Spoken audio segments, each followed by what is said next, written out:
Welcome back, everyone. In today's video, we're going to do a deep dive on the root chakra, and more importantly, at the end of the video, I'm going to give you actual tips and techniques and things that you can do to help begin to open that root chakra.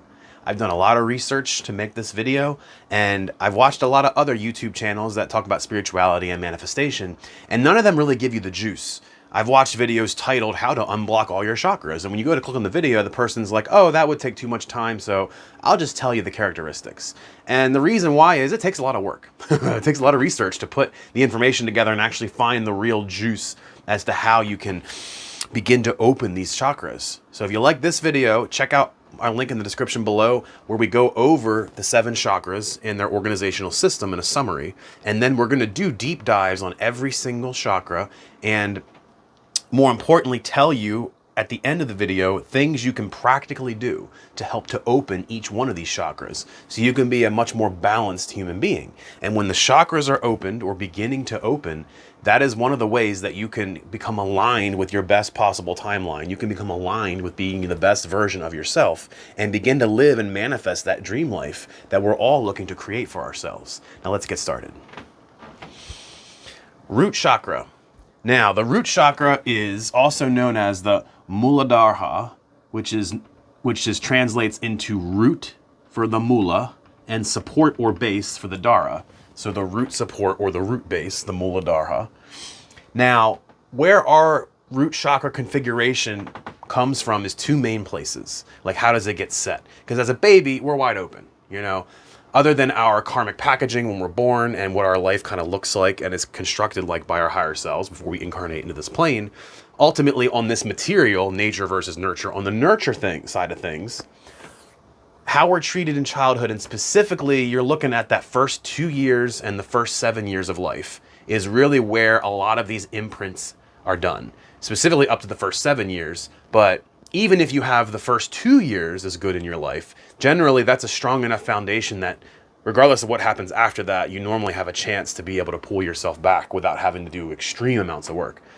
So when we're looking at that 0 to 2, was your childhood safe, secure, and was it a trusting environment? You know, did your caregivers, did your parents provide for you and your needs were met in a timely fashion and there wasn't, you know, anything like super negative, super traumatic happening? Well, then your root chakra would be perfectly glowing and wide open. And rest assured, you know, we've all got issues in all of our chakra centers.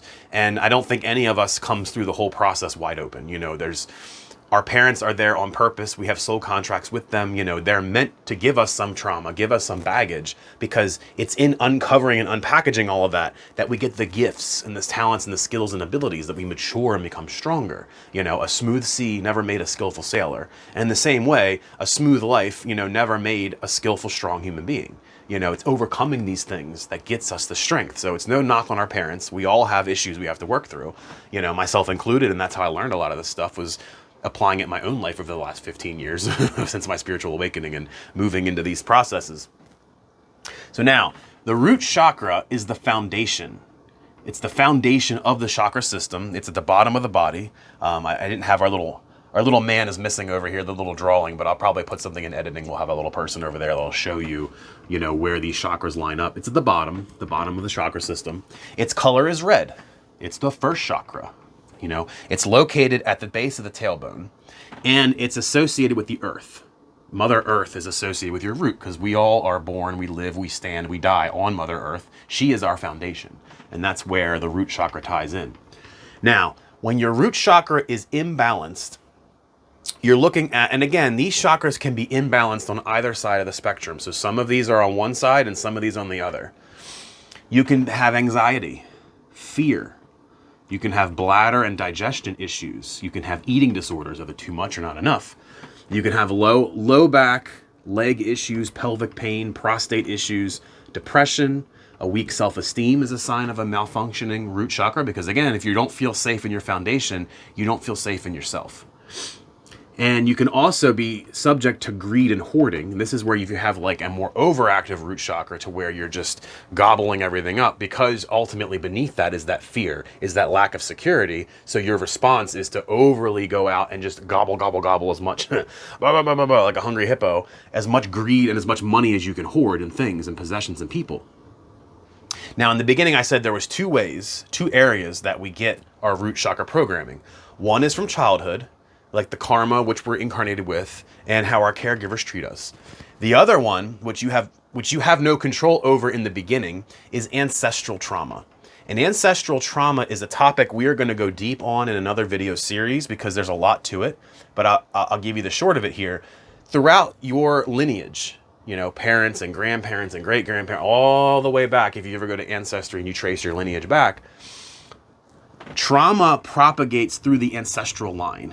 And if you think about the history of humans on this planet, you know, go back to the Middle Ages. Everybody was traumatized. You know, there was no anesthetics. So when you had to go to the doctor to get surgery done, I mean, they're just hacking your arm off while you're sitting there alive, screaming, you know, with biting down on something or drinking some liquor. It's not going to help that much.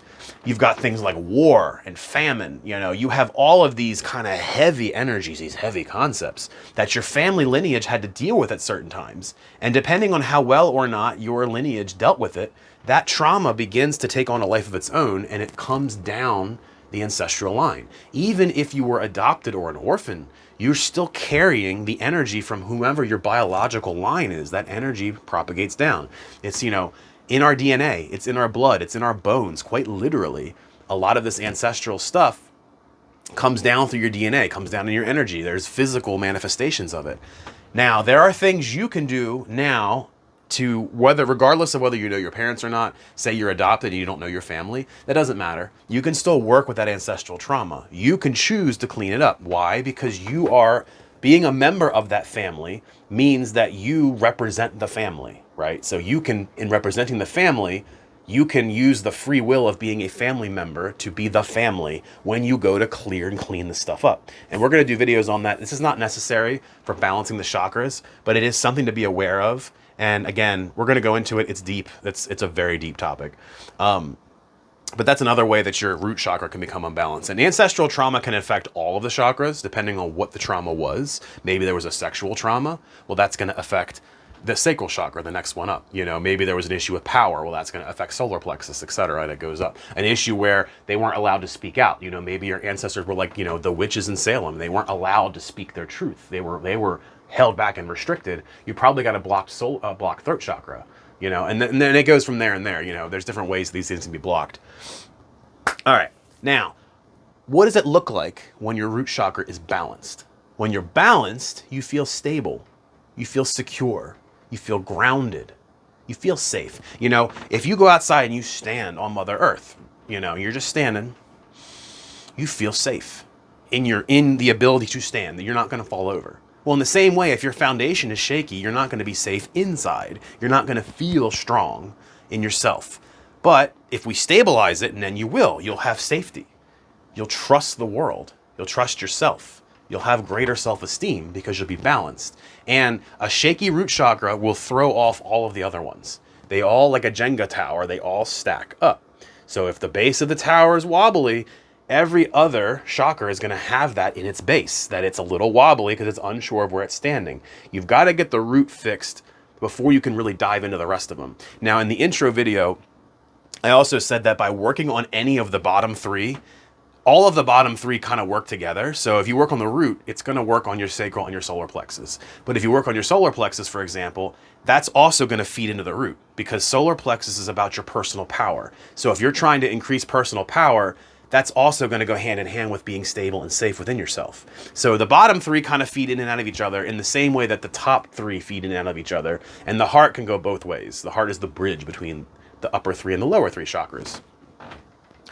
Now, how do we actually, my little marker, let's get into the juice. This is what no other YouTuber is going to tell you. I've looked through like half a dozen videos of the most popular spiritual YouTubers out there, and almost none of them give you any practical advice for unblocking any of these chakras. They all do the third eye because the third eye is popular and it's easy to make a video about that and get views. But when it comes to all these other chakras, they get neglected. They don't tell you. the practical steps you can take to unblock them. Well, that's not what we're about here. I'm about helping you live your dream life. And to live the dream life, you got to first start by balancing and having a stable foundation within all of your chakras, within your entire being. And that's what we're going to do here. I'm going to give you the juice right now. But first, let's thank today's sponsor. No, I'm just kidding. So, crystals. Crystals, if you're unfamiliar, and crystals is like ancestral trauma, that's a topic that we can go really super deep on, and I plan on doing that because I love crystals, and I believe in their metaphysical effects as well as their physical properties. But for now, we're just going to give you the surface level. Remember, the root chakra is red, so in general, any crystals that have red in them, that can be one you can use to work with your root. But specifically, I'm going to give you a few.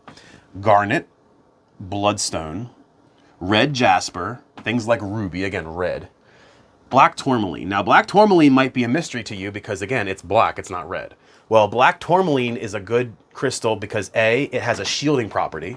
If you have black tourmaline and you keep it, with you on your person, whether it's a ring or an amulet or something, even in your pocket, black tourmaline will help to shield you from the influence of the energy that's around you that's heavier and denser and negative. It's not going to block the positive energies from coming through, but its vibration is such and its emanation is such that it will help to shield you. So if you have to deal with negativity for right now, like say you're in the midst of changing your life and you're still working with that boss who's a prick, get some black tourmaline. Get a big chunk of it to sit on your desk at work, or if your job is such that you're mobile and moving around, get a big chunk of it to sit, a necklace and put it under your shirt collar. If they don't wear necklaces, if there's some kind of weirdos like that, put it on your shirt, get a ring or something.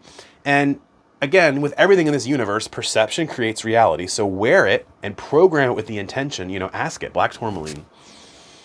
May you please shield me from any and all negative influences. May you create a protective barrier within my aura that will shield and protect me from all things around me that I do not wish to experience. May you only let love and light through this barrier. And visualize the black tourmaline projecting out, almost like you played video games, like a sphere of protection around yourself.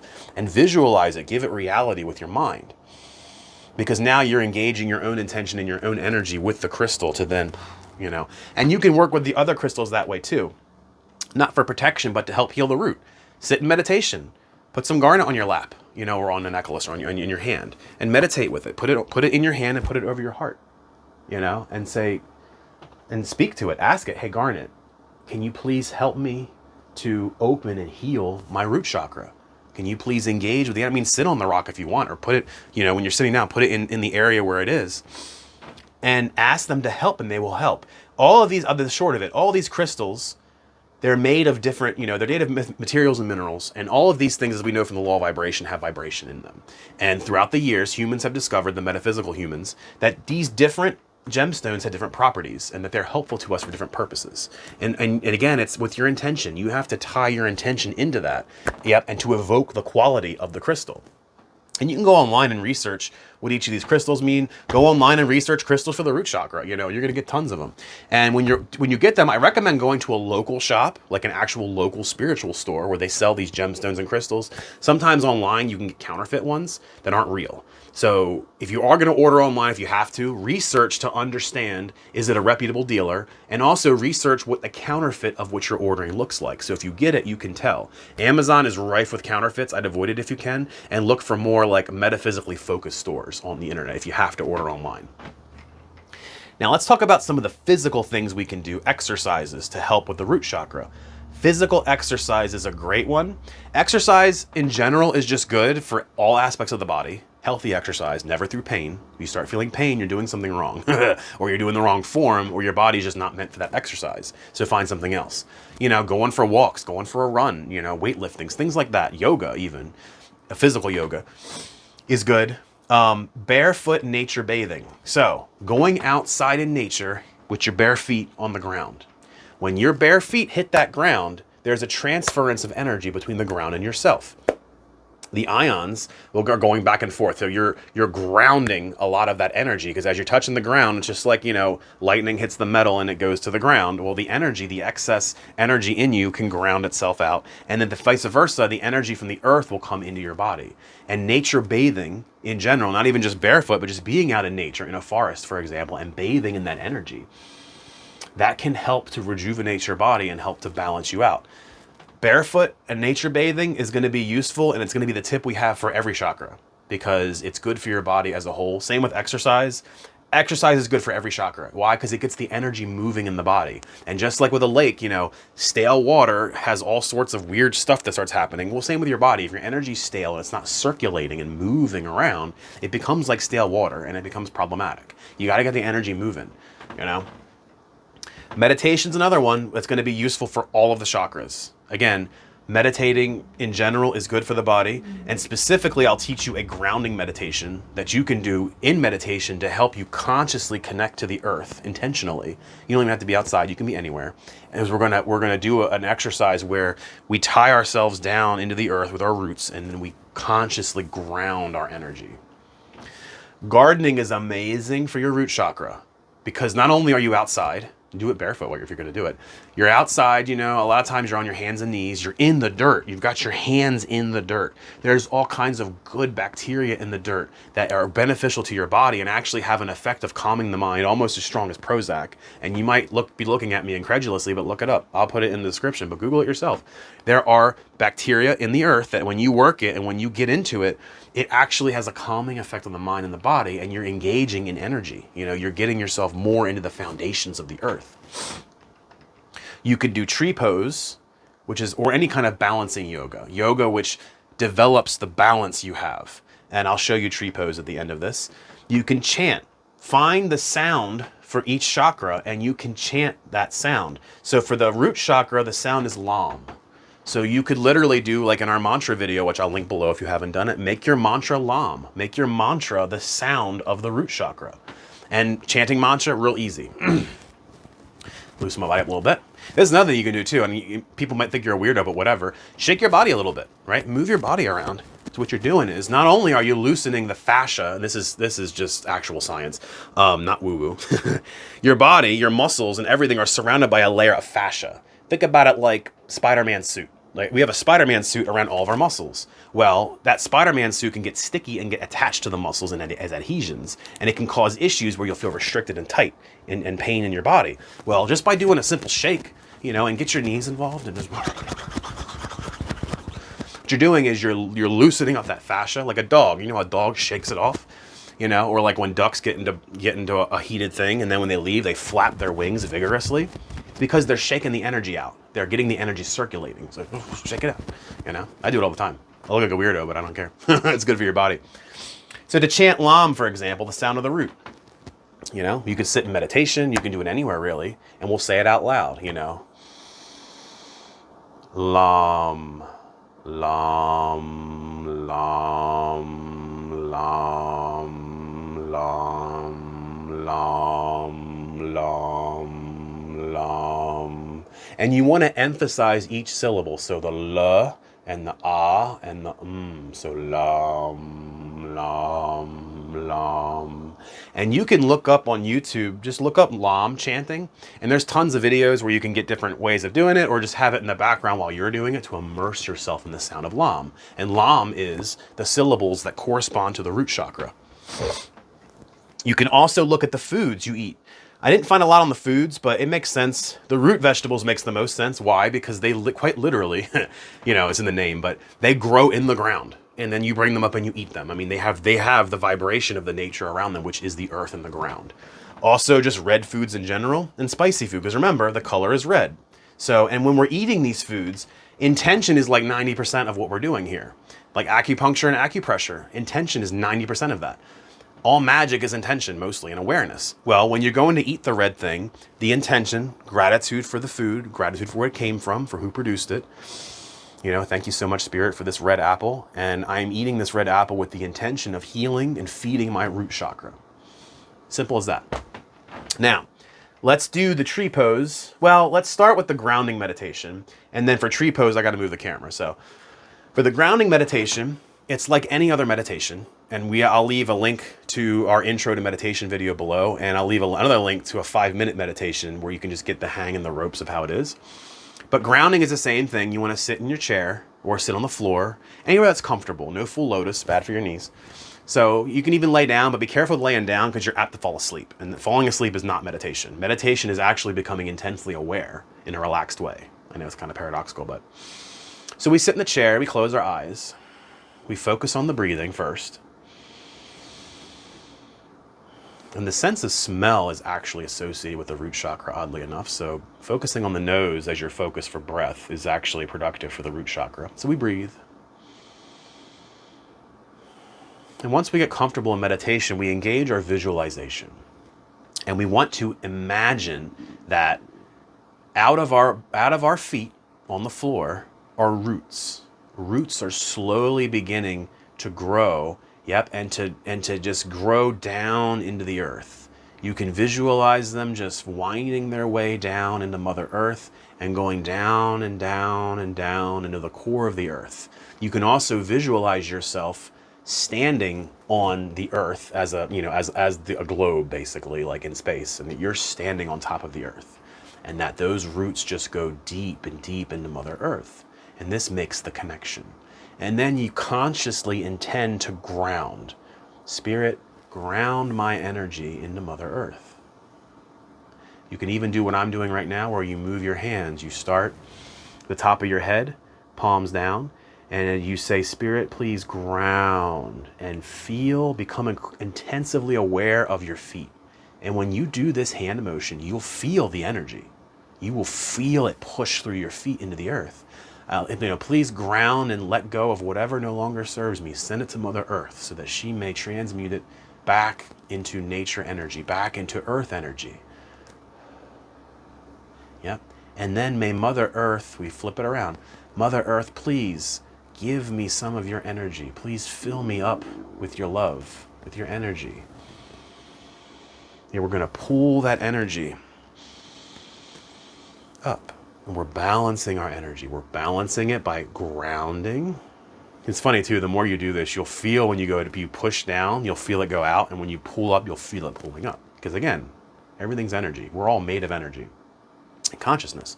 So we are able to move and manipulate the energy within our body. And focusing on your hands, right? Bring your awareness to your left hand. You'll start to feel your left hand buzz and tingle with energy because you become aware of it. Hands and feet are the two easiest things to become aware of when it comes to energy. The torso is the hardest to become aware of. So you can start with like your feet and your hands and then work your way up. We'll make a separate video on how to feel your energy and work with it. Now I'm going to show you tree pose. So let me get this camera down a little bit for you guys. So you can see. Let me see if you can see me on here. But we'll drop it down all the way. Okay. So now you should be able to get a better view of my bottom half here. So for tree pose, what we want to do is stand on stable, firm ground. And I hope you can see this. You want to take one of your legs, and you want to put it, see how I've got it kind of, ideally it's supposed to be up on here, but I'm not, you can use your arm to bring it up, but I'm not as flexible as I used to be. And sometimes you might have to I'm not trying to flash you, but you got to get your clothes out of the way because the skin will hold better. And then bring your palms together, stand up straight, and just take some breaths. And don't worry so much about your balance. The more you think about your foot on the floor, the more you're going to lose your balance. You want to instead think about your hands together. Think about being strong and standing tall and being stable in this pose. And you can take 5 to 10 breaths. And then you stop, and then you can go and do the other side, Get your thing out of the way here. Get your clothes out of the way. Yep, and then you can do it on the other side. And that, my friends, is how to do the tree pose. I'm going to get our camera back up so we can get back in here with you. And that, my friends, is a full guide on how to work with your root chakra and how to get it, we're a little cockeyed over here, how to get it unblocked. And I'm going to give you deep dives on every single one of these chakras. And again, I haven't seen a lot of YouTube channels tell you actually how to unblock them. It's all kind of cursory surface knowledge because people take the knowledge as entertainment and then they don't do anything with it. But like here, if you really want to live your dream life, you've got to put into practice the things I'm teaching you here. And this is one of the things you can really do to help you unblock it and ultimately live a better life. Because once your foundation is secure, then you can start working on the rest of the chakras all the way up. And once your chakras are more opened and balanced, then you'll notice things are easier in other areas of your life. Well, I hope you make it a great day, and we'll see you next time. Peace.